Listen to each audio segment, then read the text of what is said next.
Well, we are still in the grips of the winter that won't end, but when the snow is gone and summer finally descends on West Michigan, we will be in for another type of storm, and we're calling it Decision 2014.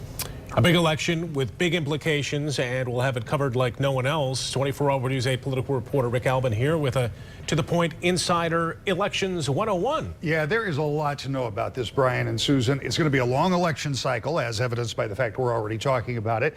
We're going to do some of it by the numbers tonight. We're going to start with this. 5 months from the primary election today, that is where you will vote for the nominee from a choice from a particular party.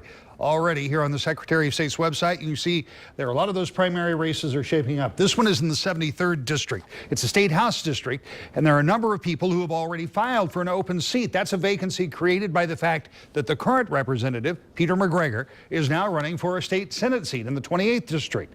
That seat becomes open due to term limits and the departure of Senator Mark Jansen. You're going to see this repeated a lot throughout this cycle. One of the things to keep in mind is that all of the state house and Senate seats will be up for a vote. In some cases, expect some good primary battles. In others, the general may be the hotly contested race. We will highlight all of those races for you as the ballot starts to take shape. Filing deadline is earlier than ever this year, April 22nd.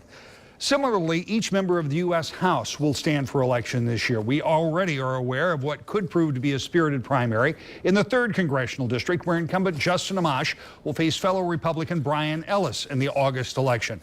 There may be, of course, other primaries. Again, candidates have until later next month to file.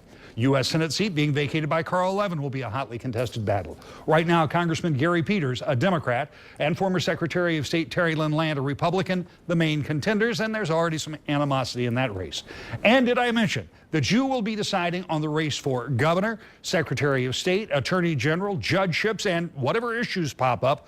And it will all be a very busy election cycle. We will be here with the Insider and other reports and our Sunday show to bring you the most comprehensive coverage of Decision 2014. This Sunday, for example, Democratic candidate for governor Mark Schauer will be my guest. And in case you're keeping track, it's only 244 days until the general election in November.